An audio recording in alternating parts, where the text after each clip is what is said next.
हिमालय की इन निर्जन चोटियों पर जहां केवल बर्फ और मौन का साम्राज्य था, वहीं एक ऋषि अनंत तपस्या में लीन थे। उनकी तपस्या की अग्नि इतनी प्रचंड थी कि वह केवल धरती तक सीमित न रही, उसकी लपटें स्वर्ग तक पहुंचने लगी। स्वर्ग का सिंहासन डोल उठा। देवराज को भय सताने लगा, कहीं यह तपस्वी अपनी शक्ति से स्वर्ग को चुनौती न दे दे। तभी देवराज ने स्वर्ग की सबसे मायावी अप्सरा को बुलाया और उसे एक कठिन कार्य सौंपा।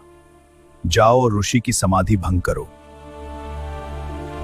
जब रंभा पृथ्वी पर उतरी तो प्रकृति स्वयं बदलने लगी, पर ऋषि वह अब भी अडिग थे, मानो संसार का कोई आकर्षण उन्हें छू नहीं सकता।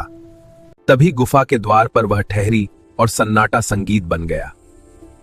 उसकी माया हवा में घुलने लगी। यह केवल सौंदर्य नहीं था, यह एक परीक्षा थी।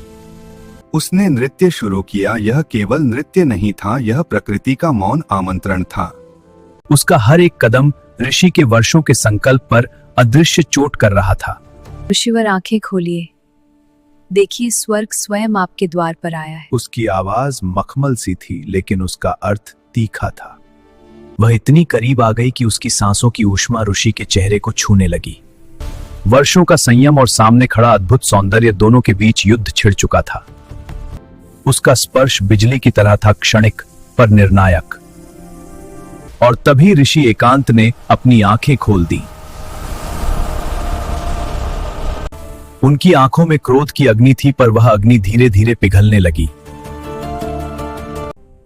तुम कौन हो देवी, और मेरी तपस्या में विघ्न डालने का साहस कैसे किया? यह केवल प्रश्न नहीं था, यह आने वाले निर्णय की आहट थी। मैं रंभा हूं, मैं विघ्न नहीं, जीवन हूं। उसकी मुस्कान में चुनौती नहीं, एक दर्शन छुपा था। आप पत्थर बनकर कब तक मोक्ष की तलाश करेंगे? प्रेम ही सबसे बड़ा मोक्ष है। उसके शब्द मंत्र नहीं थे, वे मनुष्य होने की याद दिला रहे थे। ऋषि उसे श्राप देना चाहते थे, लेकिन शब्द गले में ही अटक गए। रंभा की सुंदरता ने उनके क्रोध को मोह में बदल दिया। जहां कभी मंत्र गूंजते थे, आज वहां केवल खामोशी और भारी सांसें थीं। उनकी वर्षों की तपस्या उस एक क्षण के मोह के सामने हार गई, और उन्होंने रंभा का हाथ थाम लिया।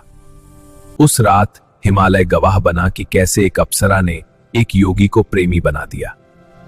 हरिकर, मैंने अपना कर्तव्य पूरा किया, केवल ने प्रेम को दिशा कर दिया। ऋषि अब क्रोधित नहीं थे, वे खाली थे।